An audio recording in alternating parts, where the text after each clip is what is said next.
All right, welcome Canada, and of course, lawyers hired by whatever Muslim Brotherhood front group you are there, monitoring me right now, me, suing you, suing us all together.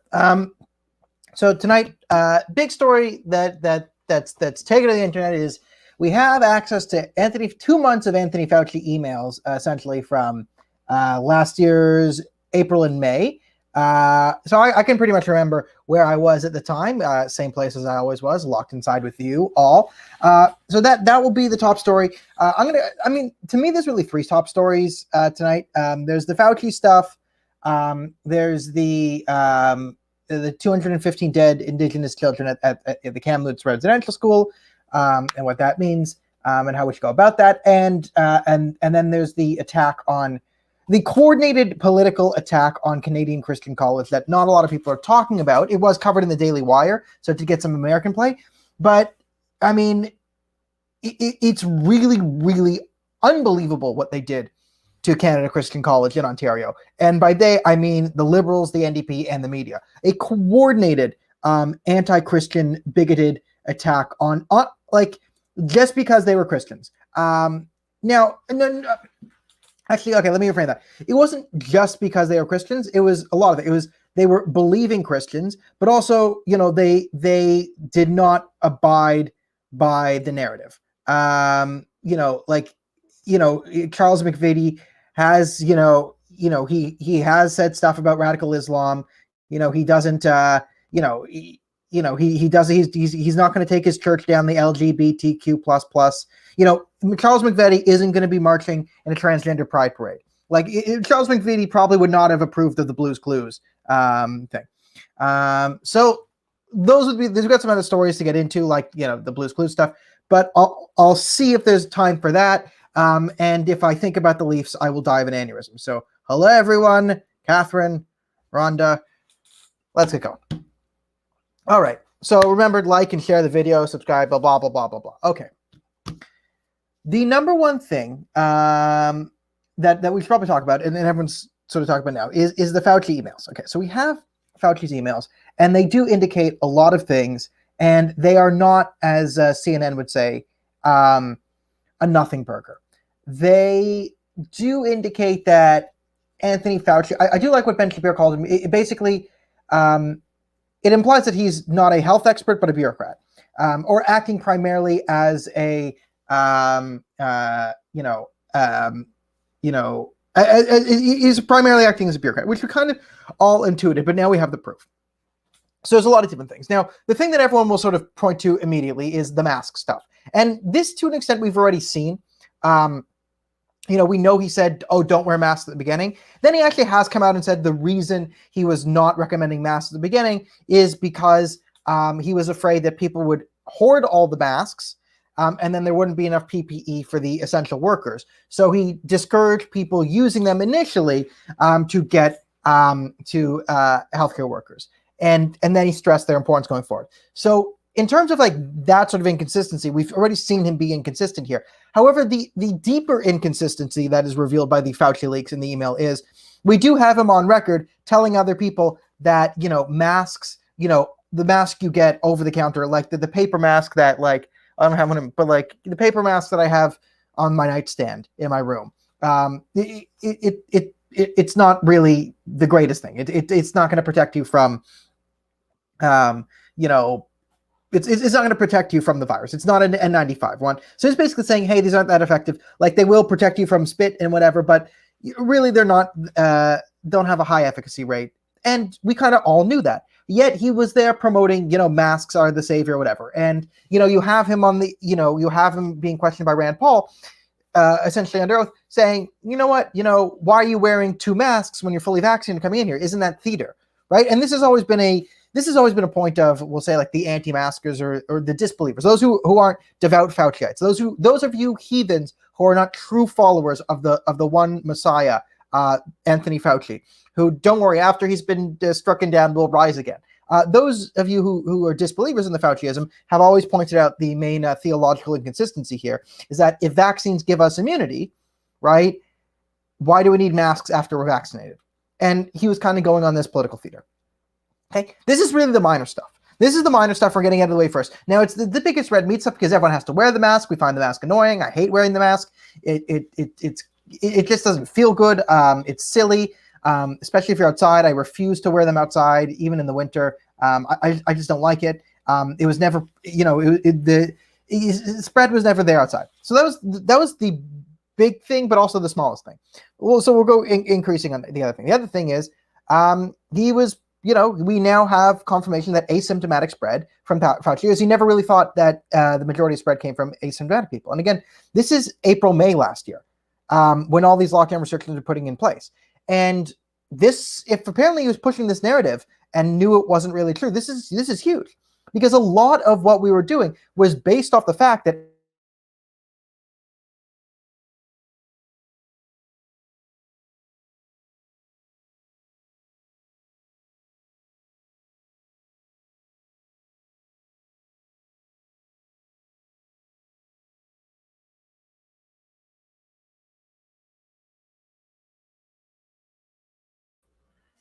okay, now I'm back. Okay, I'm back. Okay, so I believe I was an asymptomatic spread. Okay, yes, I have frozen. That was the Fauci that's coming for me. The Fauci that's came to my internet. Okay, so the other thing is asymptomatic spread. Okay, the thing with asymptomatic spread, it was the entire justification of the lockdown. Okay, and it's even what I use to sort of justify some of the public health measures at the beginning, or not justify, but sort of explain, because the danger of COVID, as the narrative stated in April, May, was the fact that it can't spread asymptomatically was the big reason why you would have these lockdowns. Because one of the things that let COVID spread so prolifically, this is the alleging. Let me, just treat me as I'm Anthony Fauci. And this is how Fauci would have explained at the time. One of the reasons why we have to lock down is because COVID spreads asymptomatically. Right? So the problem isn't necessarily that COVID is a super deadly disease, right? It was like twice as deadly as the flu and, 6 times as transmissible. And the reason why it was spreading so well is because it could go into a healthy young person. I could be an asymptomatic carrier, and then I could spread to my grandmother and then make her sick. And this was the reason for the lockdown, because it wasn't like SARS, the original SARS, because you get SARS, you get really sick, everyone sees you, right? And then we can kind of keep that more contained. Like the danger of COVID was this asymptomatic spread. Whereas if you get it, it's not that it kills you, but you would become such a easy vector of spread, right? Now that we know that people weren't actually these vectors, and we know they weren't, we know that we knew this a year ago. Well, this is pretty much the entire justification for the lockdowns, was asymptomatic spread from a scientific point of view. Asymptomatic spread was the main scientific reason that we needed to lock down. However, turns out it wasn't spreading asymptomatically. So this whole thing was bunk. Right? So we have the evidence, and there was never any evidence that this spread well outside. Right? So from the beginning, we should have been encouraging healthy people who feel well to be outside. That is where you are safe. Right? That's why, the left-wing people in my family were shocked, absolutely shocked at the numbers in Texas, right? When Texas opened up, they were all going to die. And, I said, well, the numbers are going down. This was 2 weeks ago. No, the numbers in Texas are going down. Just you wait. They put everyone in that baseball game when the Blue Jays played the Rangers in Texas and everyone was there. Everyone's going to die. We're all going to die, right? They're all going to die. Turns out they didn't die. Why? Because it turns out outside is the safest place to be. And what we did is we scared the living hell out of everyone and put them inside. And I've been saying this for a while now, right? This is viruses spread really well when people are stressed. We've known this forever. Okay, not forever, but yeah, we didn't know about viruses. But for a long time, we've known that when your immune system is depressed when you are stressed. Okay? All studies are done in universities, so exam times bring higher stress rates. So one thing you can do to increase the spread of the virus is pump people full of fear porn, right? That's one way to make the virus more effective. The other way is to force everyone inside where the virus spreads, right? And I was saying this before. There was perverse incentives in the health orders being pushed out, and now we have confirmation that the health officials knew that this was bunk. Right. So what I mean by the perverse incentives is, let's say, let's do a mental exercise. And let's say you and I, we're not like ultra orthodox religious Fauciites. We're not joining like the Fauci-ISIS, or like we have like the payas of our Fauciism, or like the fundamental evangelical Fauciites. We're just, an average, quasi-secular, we go to the Church of Fauci for the holidays. Okay, that's our level of Fauciism and devotion, right? The lockdown rules were putting perverse incentives on that category of people, which was sort of the majority of people. And what I mean here is, especially in the most recent Ontario lockdown, I've been screaming this into the void forever, is when you put incentives to go inside, or, I mean, what they were doing is saying, don't go outside. We don't want you. It's no longer safe to have a friend out on your balcony porch, when we knew it was totally safe, right? And then you even have Christian Elliott saying, well, golf was a gateway drug to another activity. So the problem is, when you encourage people to rat on their neighbors, and you say, okay, it's now illegal for you to have a friend outside, he wants to come over, and you guys have a drink on your porch outside, which always has been shown to be a very, very, very, very safe activity, right? Turns out, okay, that's no longer illegal. So you go, okay, I'm not going to do that. Now, the most religious Fauciite, like the most devout Fauciite, would say, well, no one anyway. If Fauci says I can't see anyone, I'm never going to see anyone. It's in the Bible. It is haram. It's one of the 613 mitzvot of Fauciism, like never have a life. Okay, never have a life. I'll get divorced. I'll abandon my kids. I'll just drop my kids off and let them be raised by China, because Fauci says I can't see anyone, right? So that would be but most people aren't there. Most people sort of in the middle. So the perverse incentive here is, there's a very safe activity, which was have a neighbor come over, drink a beer on the porch with him, and talk and socialize and get a nice little dopamine rush because you're talking to a friend. Now, the problem is, you still want to see a friend or meet people. What's the incentive now? Well, now the incentive is to do a more high-risk activity, which is go inside, where your neighbors can't see and rat you out. This was the problem with the perverse incentives. You also saw this from the beginning at the park stuff, right? When people started going to the parks, and they would talk about, and I was talking about another perverse incentive, is they were giving people tickets for being outside in a park. Okay, so if you're going to get a $1,000 ticket for being in a park outside, well, and people are still going to the parks, then what becomes the game theory of going into a park a year ago? So last year, if you're in a park, right, let's say, you're not as anti-Fauci as you are now. Like you're put yourself in the mentality of someone who's sort of in the center, like, yeah, it's real, but whatever. This is where you are. Okay, so you're in the park. Are you going to go and sit out in the field by yourself, like you and your girlfriend? Are you going to go sit out alone and just enjoy the park? Now, that is the lowest risk thing from a COVID perspective, right? From catching the disease, that's your lowest risk activity. However, that is a very high risk for getting a $1,000 fine.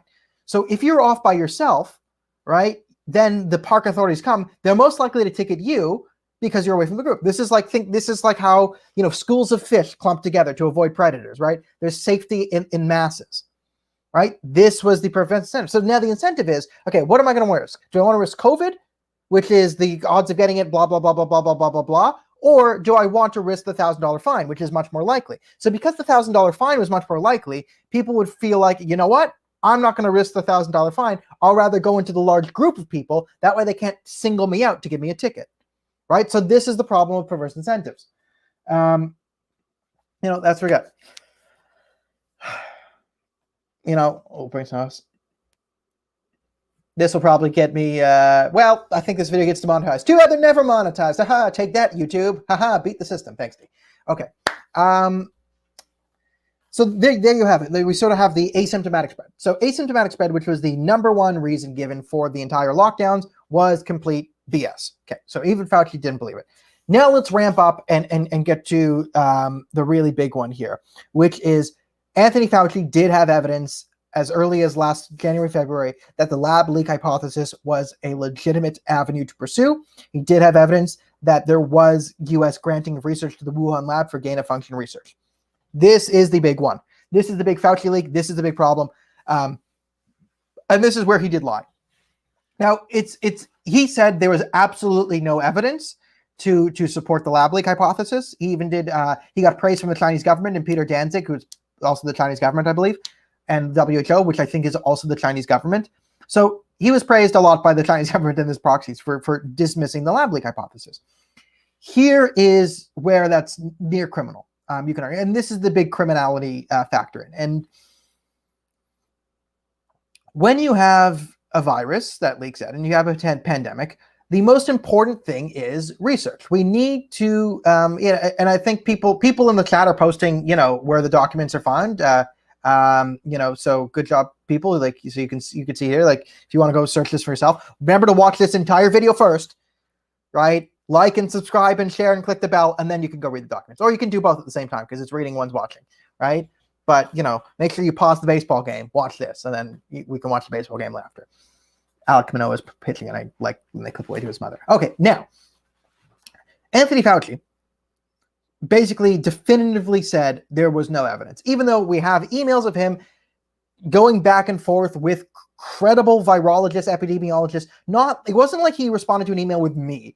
Like, Canadian YouTube commenter Daniel Boardman says, well, I think China started it. Oh, yeah, maybe, Daniel, and he was just humoring. And it's like, no, these were people's serious qualifications who are giving, legitimate, like, here's it. This is gain-of-function research. Well, because, I'm just going to bring up this comment. Only watch this whole thing if there's a sports chat at the end again. Well, of course there will be now. The audience asked for it. You've given me excuses happening. All right, so, Fauci then definitively said, and no, there was no evidence. Not that we're looking into it, or currently the evidence points to the original Chinese person ate a bat hypothesis, but he was saying definitively no evidence. He was out there denying, running cover for the lab leak, when we do know he did have evidence that the gain-of-function research might have led to this. The U.S. might have funded gain-of-function research. Okay, so here's where we are. And this is a moot. If you just believe that coronavirus isn't real, then this is a moot point. And come back in 5 minutes when we start talking about something else. But for all of us who are like, listen, okay, yes, coronavirus is real. It wasn't as super serious as they said it was. They've been lying about it a lot. Yes, it's real. No, we shouldn't have locked down. There are better ways to deal with it. For everyone in sort of my camp of the, yes, it's real, but the government has been more dangerous than the virus. The response, the cure has been worse than the disease. I'm on the cure is worse than the disease team. Okay. If you want to fight a global pandemic, if you want to fight a virus, you need to know where its origins are. So to dismiss the fact that it was man-made in a lab was incredibly dangerous, because this severely hampered our ability to combat the virus going forward. If you're making the argument, how many months did this delay in vaccine research that people didn't understand the origins of the virus, right? And people like Brett Weinstein and the others were making great points about how the virus wasn't spreading outside. And that's a huge indication that it might have been man-made in a lab, or sort of evolved in a lab where there was no natural sunlight, because most viruses that evolve out in nature, and what's in nature? Outside. Nature is pretty much outside. So to have a virus that couldn't function well outside, but function extremely well inside, was one indicator. You can look at the Dark Horse podcast for they're much better at biology than I am, so they can go into the different, spike proteins and all that of what the virus actually, what indicators make it look like it's actually man-made. By dismissing this and not having people look into this as at least a possibility, like, we didn't have to get out there and say it was leaked from a lab, this is China's fault, but to openly propagandize and dismiss it forthright probably delayed our medical community and our ability to respond and implement measures, effective measures, drastically. Like, and I've talked about the two types of deaths from COVID, right? And this is the lockdown argument. You have a category A deaths, which are the deaths caused by COVID, right? I have COVID, I cough through the internet, you get the COVID, you die. Type A death, right? Type B deaths, I've always described as deaths caused by COVID lockdowns, right? Because the hospitals have been shut down and no one's doing a cancer screening. Your mother has cancer. They don't take her in for cancer screening. She ends up dying. That's a death. Type B, death caused by COVID. What are the levels of A versus B deaths? Okay, so I've talked about that. Now, what this actually did is, by denying the lab leak hypothesis, by completely shutting it out, this drastically increased the amount of category A deaths. And remember, category A deaths are the only deaths we care about in the society. We don't care about, deaths from addiction. We don't care about deaths from decreased hospital rates. We definitely don't care about abortions. Everyone go outside right now, get an abortion, do an abortion, be an abortion, institute fourth-term abortions. Who cares, right? We don't care about type B deaths whatsoever. But these are type A deaths. These are the actual deaths we do care about. Now, I'm being facetious, and when I say we, I mean the establishment, the government, the media, and all that. But these are type A deaths. And Anthony Fauci, we have confirmation that he willfully enabled he willfully stopped and decreased our ability to decrease category A deaths. Okay? And that should be that should be the big sticker here. That's where there've been human coronavirus ever since there's been humans. We've all been covered in cooties forever. Like, this is what COVID-19. So yes, there have been brands of coronavirus. Like, this is why coronavirus is a type of common cold. But things can mutate, right? It is true that you can have variants of a flu. You always have a flu, but you can get a mutation of a flu that makes it a lot more dangerous, right? And this was the thing of, like, this version of coronavirus was more dangerous than the other versions. Now, was it more dangerous than Ebola? No, I think the danger was way overblown. But that's what we're getting to here. So okay, let's recap. So we have Anthony Fauci, who's been a consistent fibber on all of this. Now, I've been always a proponent of I believe in conspiracies of incompetence, and I don't believe in conspiracies of competence. So, but what I mean is, I don't think Anthony Fauci was willfully trying to deceive the people, to push the globalist agenda, to start the Great Reset by lying to the people and denying all of this. I don't think that was his intention. I think he was caught up in a system of bureaucracy where he was essentially portraying himself as the hero. He got caught up in the entropy of society. He got caught up in the orange man bad type thing and in the web of everything else, and becoming this anti-Trump and buying into his own propaganda that he was like the voice of reason, that there was entropy, and he was so incompetent that he did this. So I believe Anthony Fauci acted here out of incompetence rather than competence. That is my belief here. And what you see is Anthony Fauci is essentially a bureaucrat who is loyal to bureaucracy, and he's the highest paid bureaucrat in America. So he was essentially protecting the system. He was protecting, and let me sort of talk about the perverse or the bad incentives here for virologists. And this is a big problem we're going to have going forward. This has major implications within the virology community. So, we want to be able as a society to use heuristics to trust the doctors, right? When you feel sick, you want to be able to go to a doctor and say, it makes much more sense if I'm having a cough to go to a doctor rather than a lawyer. If you're being sued by the Muslim Brotherhood, it makes a lot more sense to go to a lawyer than a dentist. These are common heuristics that we all use. And we want to sort of maintain this, right? This makes a lot of sense. You're being sued, go to a lawyer, not a dentist, right? Now, if you have questions about if there is a mass pandemic, you want to talk to a virologist or an epidemiologist. This is where the incentive should be. This is where the heuristic should be, But this is where the problem comes, because here's the perverse incentives for virologists going into this. The problem with virologists getting to the truth is it looks like we had a major screw up in the virology community that may have caused this, right? So here's where we can't fully trust the virology community and the epidemiology community to get to the bottom of this lab leak hypothesis, because if this was caused by gain of function research, and gain of function research is essentially we have versions of these diseases and we in a lab make them deadlier and deadlier and deadlier and mutate them so we can then study the most dangerous version of this disease in case that disease gets into the public. Now, there's some serious problems with this gain of function research we're seeing now, because it looks like gain of function research and creating a worse version of coronavirus may have indeed led to this pandemic, where we have coronavirus where it looks like it was fortified with other things.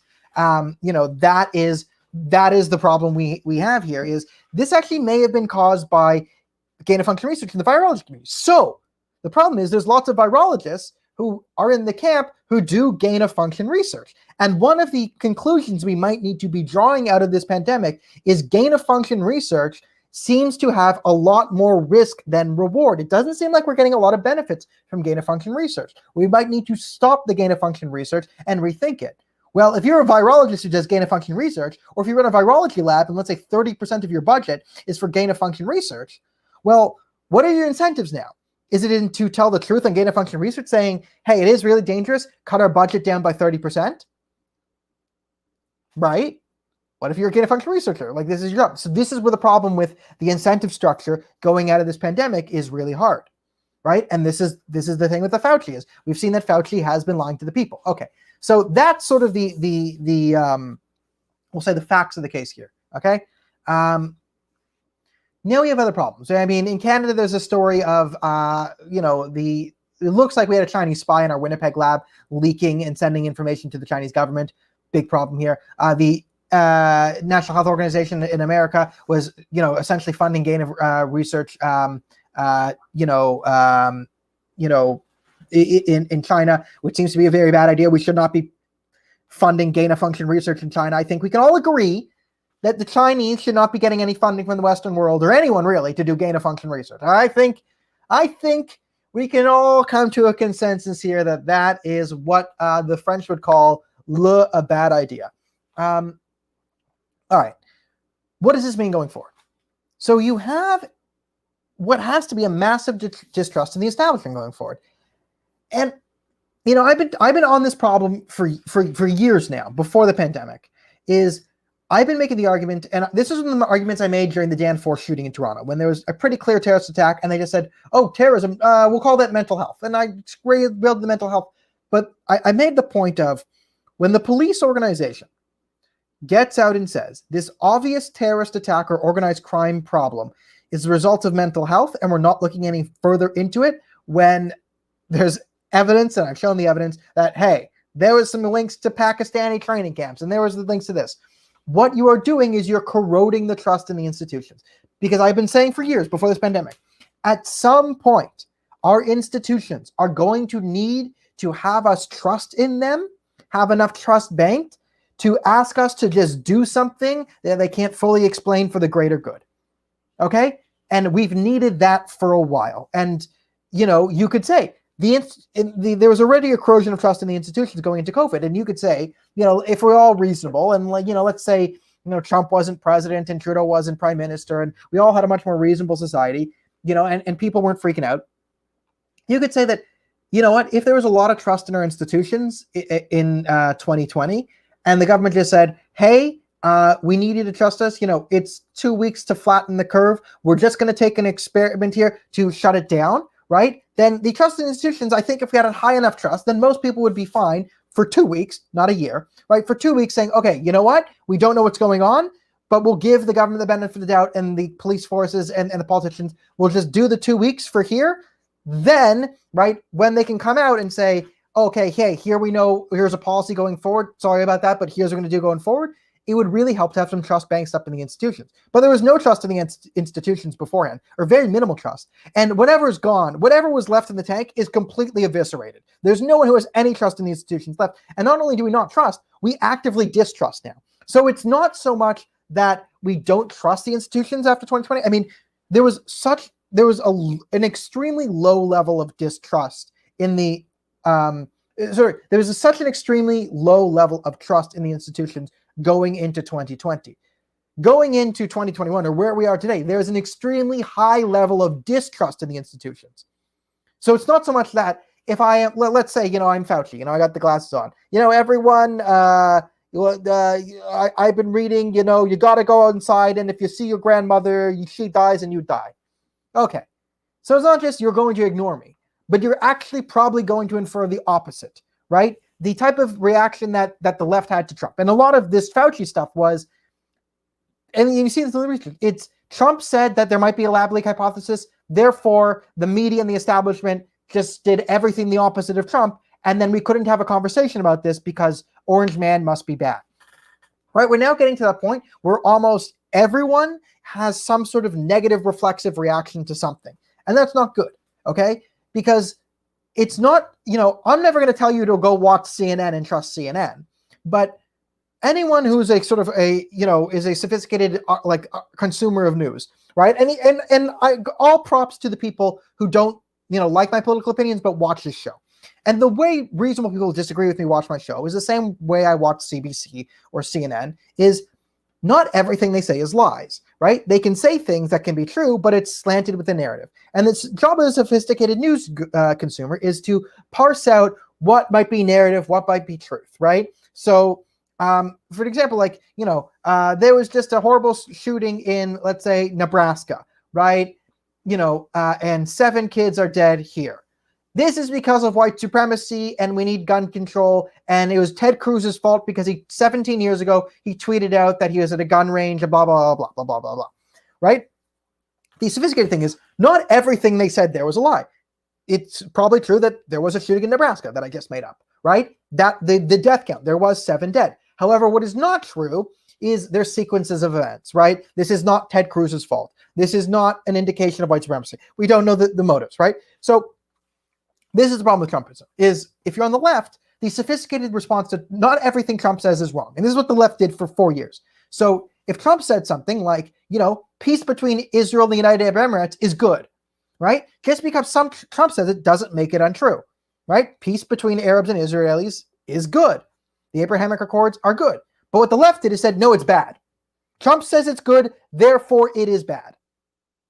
That's absurd, right? And we don't want our side to be like, well, just because CNN says it, therefore it's untrue.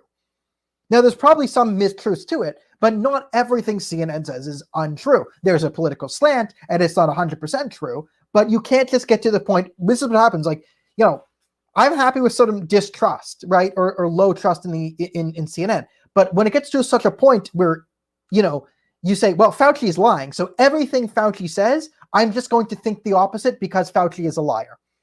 That's not a good heuristic to use. Now, am I saying believe everything Anthony Fauci says? No. What I'm saying is when Fauci says something now, treat it with, I wouldn't say a grain of salt, 14 kilograms of salt.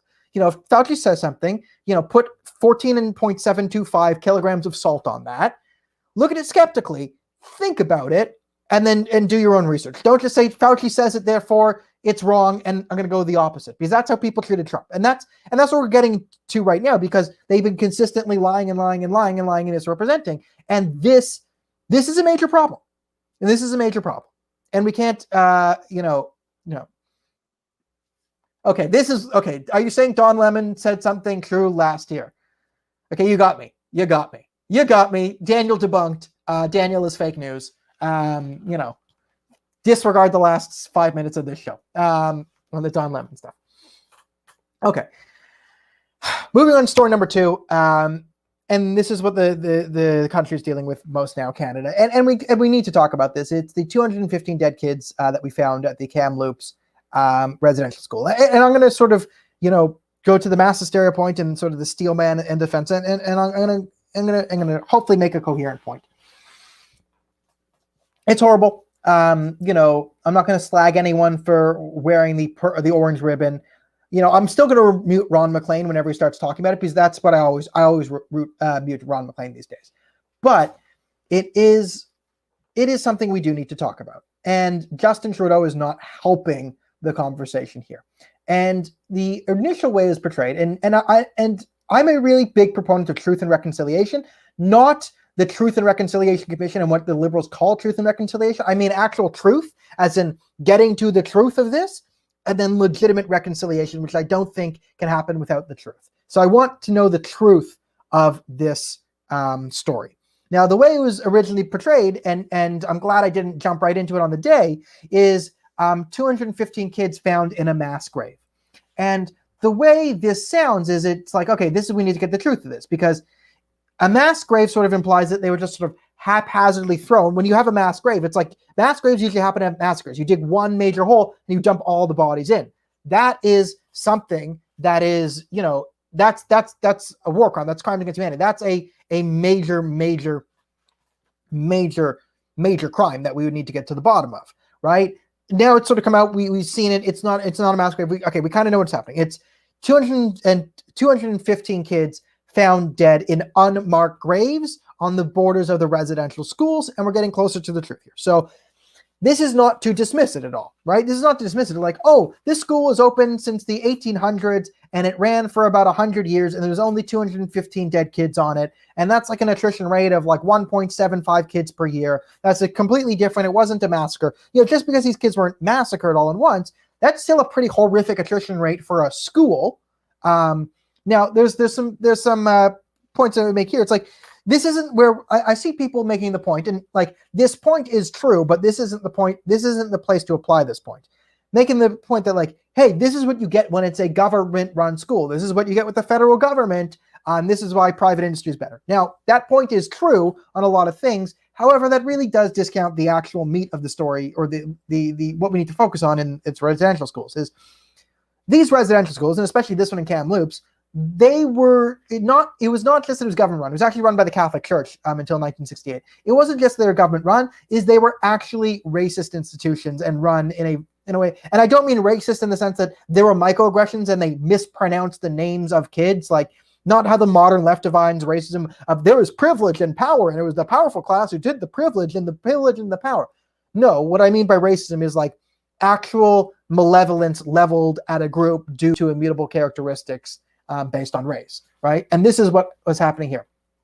Okay, so that's what we have, is no one, would accept there is a boarding school, even a low class boarding school. I mean, I'm not sure things exist, but if there was a school where 2 kids died per year, that would be national news, right? If you lost a kid once every 5 years, by 20th century standards, that'd be a huge story at school. Another kid died again. Same thing happened 5 years ago. What's going on at the school? We need an investigation. So when the attrition rate of death, actual death at a school, is over 1 per year, no matter how you stretch it, that's horrific. Okay, so you have what it looks like it wasn't a massacre of kids where kids were taken into the basement and, sexually abused, let's say, and then tortured, and the ones who still wanted to, identify with their indigenous heritage were then slaughtered and thrown in unmarked graves. What we have here is these places were horrific. They were underfunded. They were run by people who didn't have the interest of the children at heart. They had racial animus towards those children. They probably saw them as, less than the human beings that they were. This led to their deaths. And then when they did die, right, what we're seeing, it looks like they weren't sent back to their, home because it was too expensive. And that's horrifying to me. That kind of hits me. Like, this is, I have no justification for that. I find that morally repugnant to the extreme. The not returning of the deaths of the kids. This like that I cannot abide by. This is my like this is like my level of Judaism. Like, I'm not religiously Jewish. I would call myself like culturally and morally Jewish. So I mean, so because I'm not religious, like, I can throw out silly things like, I'll eat a bacon cheeseburger. If you want to come over and eat BLTs with me, we can have one. But where my morality comes from is like, one of the things I do value in Judaism is we put such a high, respect and a high priority on honoring the deaths and the process of grieving and deaths, and the Jewish funeral rites and the shiva and everything is about in death giving dignity and a system to the family to help them get over a tragic loss and move forward. And to deny that from these 215 families is abhorrent and needs to be fixed. It's not hyperbolic. Even if a radical left-wing activist starts yelling about things and like, well, this needs to be corrected. Like, there's a lot of stuff that's insane that they will say. This needs to be, like, all caps, needs to be corrected. Okay? You can't justify, oh, we gave them unmarked graves, we just threw them in a hole because it would have cost us a couple $100 to send their bodies back to their families. You can't have this. So what do we do going forward? And what we need is, again, you need some truth here to get to some reconciliation. So we need to sort of admit, okay, what happened here? Now, there's a couple of problems with Justin Trudeau. And this is a big, big problem, the fact that Justin Trudeau is prime minister. Because I said this during the week. This is a time where even if I hated Justin Trudeau, if he got up there and cried in front of the country and railed against the systemic racism of the country, I would allow it. The problem is he's already fired all these bullets at the wrong point. He's cried over rock stars. He's talked about how racist Canada is because the Conservatives didn't want to bring back ISIS fighters. He's called the Conservatives just this week racist because they wanted to look into the origins of the lab leak hypothesis, which even the Biden administration does.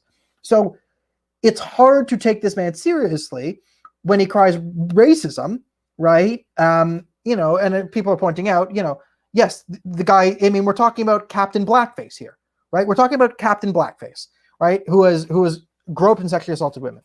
It is hard to take the man seriously because he has screamed racism and Islamophobia, and the people he's defended are ISIS fighters and the Communist Chinese Party.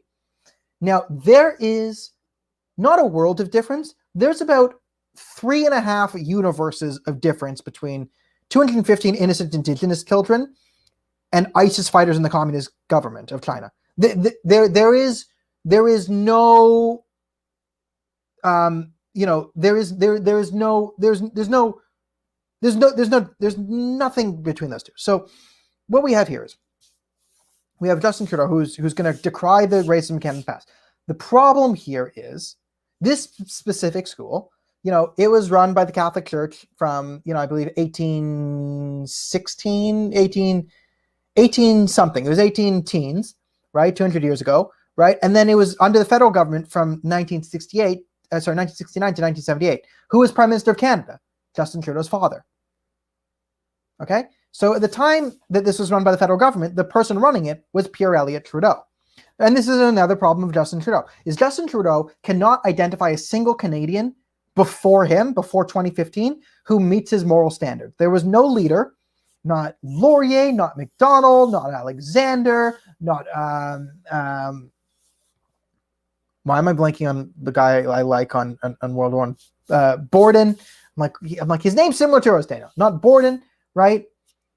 The person, you know, no one, but he can never bring up his father's sins, right? So everyone is racist except my father, who was prime minister during this time of mass systemic racism that I can complain about. So it's another gaslighting of the Canadian public, okay? So this is the person who's sort of in charge of the sort of response. Is he has no moral credibility with anyone, except for the clinically insane. So, you know, like, what do we do going forward? And this is where you sort of need to bring these sort of cliches that we talk about with the Indigenous to life. Is I'm pretty sensitive on matters of death and family remains and all that. So I don't want to just come out and say what we should do is, like, you know, if it was me, it's like we should talk with the communities. We should talk about repatriating these bodies. We should, you know, but we need to talk. We need to have an actual talk with the communities in there. You know, what are your rituals for death? What are the taboos? Like, are we allowed to exhume the bodies and move them and bury them elsewhere? Would you rather, you know, if so, you know, I think we should definitely, I'm okay with my tax dollars going to repatriating the dead bodies of Indigenous kids back to where their families are. I'm okay with the Canadian taxpayer dollar being used to build a monument to identify those people. You know, I think it's important that we give them names after, you know, throwing them in the ground for 100 years and not doing so. Like, this is, you know, you can't make anything like this right. Like, it's impossible, you know, and this is one of the things we'll have to own up to. And, you know, it's, you know, this is one of our strengths where, you know, I do believe in our country's ability to move past this in a productive means. But I don't believe in Justin Trudeau's ability to move past this in a productive way. I don't trust Justin Trudeau to say, my priority here isn't to win political points. My priority is to make sure that the communities can find, you know, grieve and find solace in a way that best benefits them. I think Justin Trudeau is going to play politics here, right? He's already on it. He's claiming racism. He's pumping his own policies. He's using this as an excuse to have more overreaching government power in the Indigenous communities, right? So this is, you know, this is the problem here with Justin Trudeau, and this is where the old argument I brought up. I brought it up before to bring it back here. So the argument against government control is not on the residential schools that were like kids died here. The argument against government control of people is like the actual reserve system as they are now, right? That's like when the government takes care of your means, it's going to go to hell, right? That system is designed towards failure. So by increasing, you know, the problem, like what Justin Trudeau essentially wants to do is use the death of Indigenous kids to double down on the failed policies that have hurt the Indigenous community for the last 150 years. And that drives me crazy. And anyone who is going to try and criticize him or call him on that, he and his compatriots and the media will smear us as callous and uncaring towards these dead kids. So these dead kids will be used as a shield to enable policy that will hurt their community, and that makes me want to vomit, because this is where we need to, I like what we need in the legislature, in all of our legislatures, is and in society in general, is we need to have the common humanity to understand that everyone in government thinks that this is a tragedy, this shouldn't have happened, but also is willing to extend enough humanity to say that I also think my political opponents also feel this way, right? So we need to, on a wider note, we need to be able to say that racism is bad, and I think all people should be treated equally. I also, as a conservative, understand that every liberal in the NDP ultimately has this in their heart as well, right? We just disagree on how to get there. And this is really more incumbent on the liberals in the NDP, who make their living off of smearing conservatives as callous and uncaring and racist, right? We kind of need to say, we all understand this is terrible, this is bad, and we're going to have different ideas of how to get to somewhere right. But we all need to understand that we probably all have, the best interest of moving forward in a productive way together. And let's talk about that, because that's the only space in which a productive conversation and, like you could say, truth and reconciliation can come forward. And if you're going to play politics here, it's going to make me throw up. That's where we are. Okay. So that's that story. What was it again? The Christian college. Okay. So the Christians. Okay. So this is another story that just makes me want to punch through a wall. Okay, Canada Christian College, run by Charles McVety. I'll disclose, I don't know him well. I've met him. He was very kind to me. He's been smeared and attacked by the Muslim Brotherhood front groups, by the media, and by the political establishment. What's the difference between them? I have no idea. Charles McVety is trying to create a Canadian Christian college. Now, as a non-religious Christian, would I send my kids to Canada Christian College? Probably not. In 20 years, if things come down, maybe. As the only university that won't turn them into insane lunatics. Who knows? But there's nothing wrong with a Christian organization trying to legitimately run a university, that has Christian tenets, but fits into the qualifications of Canadian university standards. So you can have religious institutions, you could have the Muslim community together and make a more Muslim university. That university can't advocate for an implementation of Sharia law in Canada where Jews and Christians would be second-class citizens, have to pay jizya, and we must humiliate the polytheists.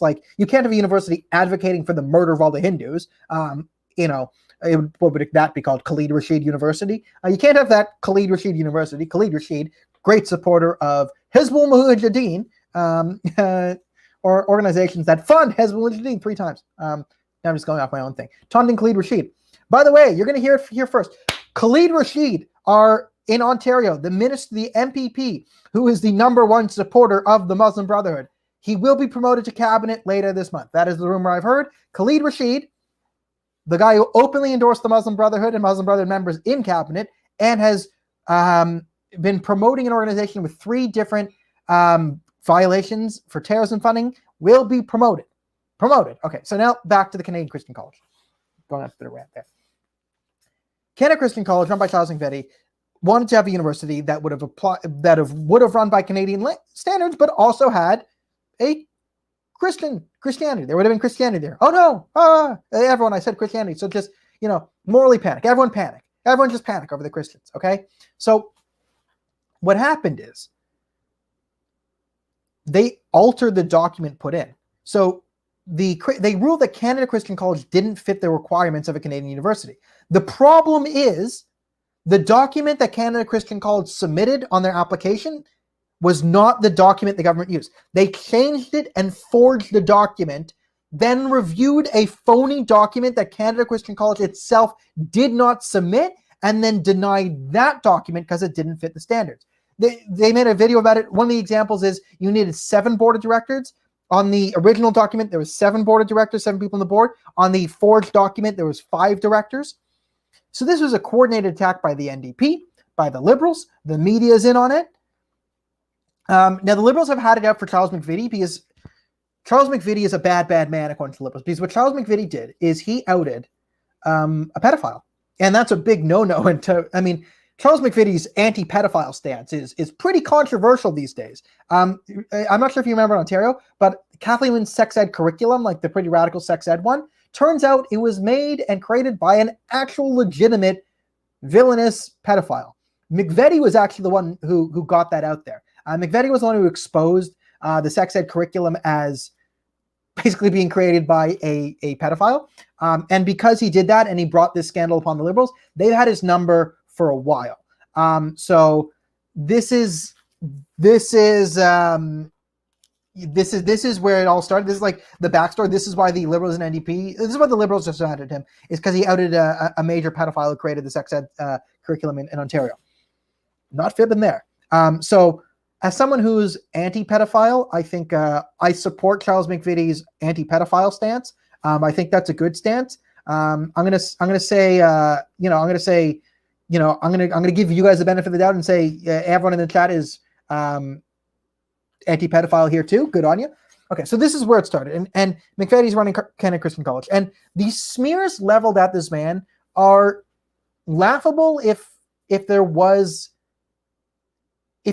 some reasonable party. People, okay, let's just. What party is Khalid? Khalid is a conservative. Doug Ford. Doug Ford's going to promote Khalid Rashid to minister of something. That's what I'm hearing. By the end of the month, whatever, we'll have that. Okay. So the other insane thing is, like, they're trying to make out that Charles McVitie and Canada Christian College are racist. This is so ridiculous. This is like, I've never met in order to claim that Charles McVitie, or in general, like most evangelical Christians are racist, you would have to, one, never ever been to an evangelical church, or two, never listened to anything they've ever said. Now, to be fair to Andrew Horvath and the NDP, I actually believe they've never been to any Charles McVitie services and actually never listened to anything he said. So I actually, I do think that they might have felt that. But go to Canada Christian College, like it's the land of BIPOCs, right? So many BIPOCs. The left would love the amount of BIPOCs in the room. The problem is those aren't the good BIPOCs. Those BIPOCs love Jesus, and that's a big bad news, right? Can't do that. Not a real BIPOC if you're loving the Jesus. Get on that, smoke some Muhammad, kids. That's a big no-no.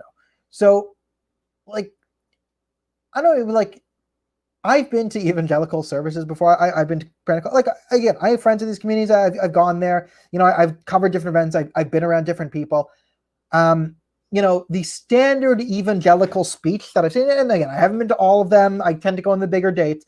But the very standard evangelical Pentecostal sermon I hear essentially goes along the lines of, you know, Jesus doesn't care about whether you're black or white or whatever or Jewish. Jesus doesn't care who you are. We're all one people under God. So the next time you see your neighbor, spread the word of Jesus, because it doesn't matter who they are or what they look like or whatever. Jesus loves all, and we should all come to Jesus. That's like the standard evangelical sermon, is like explicitly color, race doesn't matter, gender doesn't matter. You know, we're all one people who believe in God. That's literally like if I were to do a standard, if I were to speech write for every evangelical person, I'd be like, okay, just do the you know, we're all one human race, Jesus loves us all speech. Like, you know, that's like, if you spend any time around evangelicals, that's what you're going to hear, is basically, we don't care who you are. You're going to see a lot more black people than white people. You're going to see a lot more blacks than whites. BIPOCs. You're going to see a bunch of BIPOCs.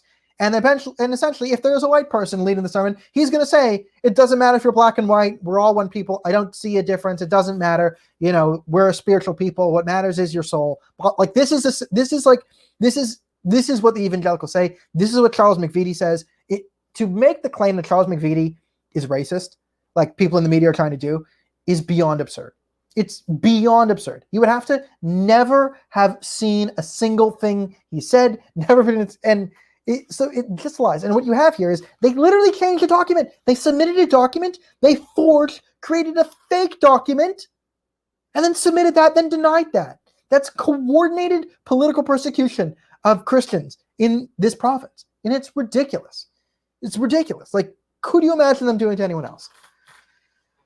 All right, so that's the serious part of the show. I guess I promised, we got 4 more minutes, so I'll give some quick sports. We'll just watch me melt down on the Leafs. All right, so if you want to support the show, you can donate to the Patreon. There's a PayPal. I am being sued again by Aaron O'Toole and friends. There is the link to the fundraiser below. So anything you've given, thank you to everyone who's donated so far to help us fight back against free speech.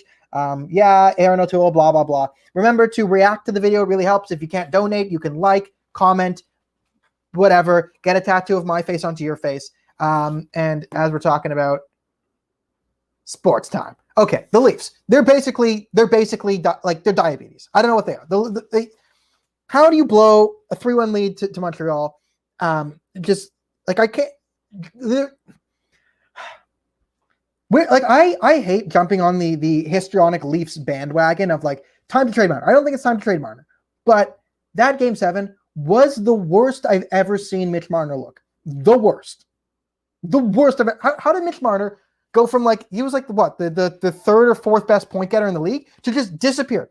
Friggin' Mitch Marner, did he even care about winning the puck? Like, everyone loves Zach Hyman, and Zach Hyman is the greatest person of all time, greatest hockey player of all time. Zach Hyman is like, that's my puck, and I'm going to go get it. Just, puck, get the puck. Like, I think that's the only thing Zach Hyman's ever thought about. I think he got married last year, and I'm pretty sure his speech was like, I love my wife, but she's not the puck. I want the puck. Where's the puck? Honey, did you hide the puck? Where's my puck?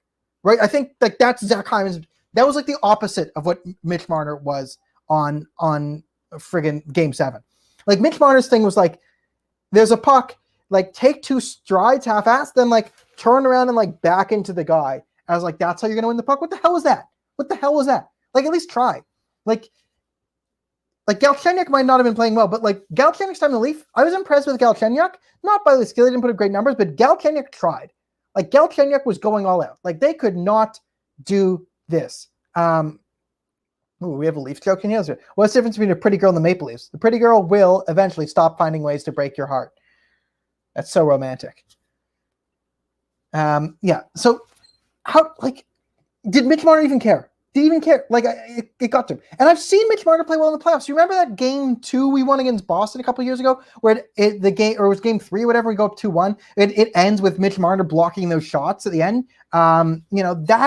That was the Mitch Marner I saw. So I've seen him play well in the playoffs, but where the hell did he go? And the other thing with the Leafs power play, we've talked about the drop passes.